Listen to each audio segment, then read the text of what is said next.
আজকে আপনাদের সাথে কচুর লতির একটি রেসিপি শেয়ার করব। আপনারা সরষে দিয়ে খেয়েছেন, আজকে এটা পেঁয়াজ রসুন দিয়ে রান্না করে দেখাবো। তার জন্য কি কি উপকরণ লাগছে একবার বলে দিই। এখানে কচুর লতিগুলোকে ভালো করে কেটে ধুয়ে রাখা আছে।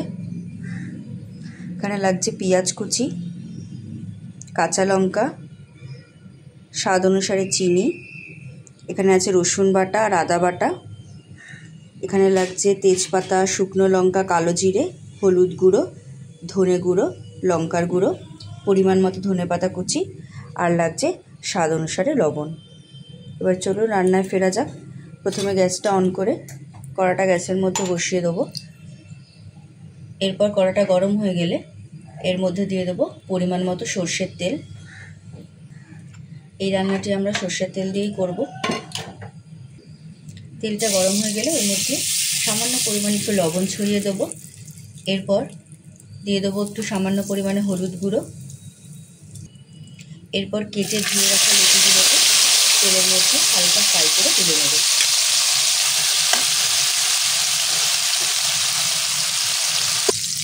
লাল লাল করে ভাজা হয়ে গেলে এটাকে তুলে নিতে হবে অন্য পাত্রে।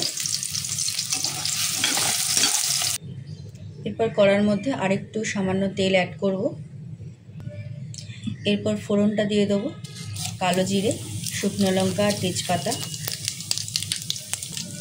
এরপর দিয়ে দেবো পেঁয়াজ কুচি। পেঁয়াজটা ভালো করে নাড়াচাড়া করে একটু লাল লাল করে ভেজে নিতে হবে। এরপর দিয়ে দেবো আদা আর রসুনের পেস্ট। এরপর দিয়ে দেবো টুকরো করে কেটে রাখা টমেটো। আমি এটা উপকরণে দেখাতে ভুলে গেছিলাম।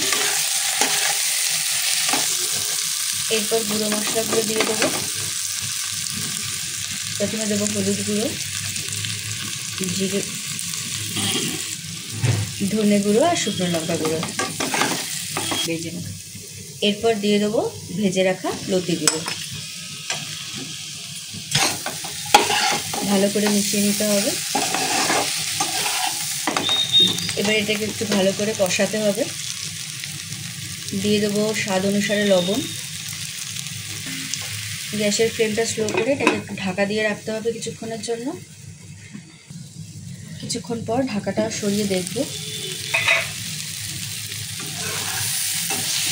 সাইড দিয়ে দেখুন আস্তে আস্তে তেল ছেড়ে দিয়েছে।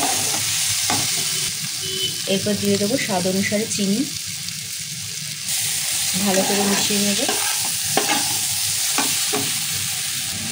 নামাবার আগে দিয়ে দেবো সামান্য পরিমাণে ধনেপাতা কুচি।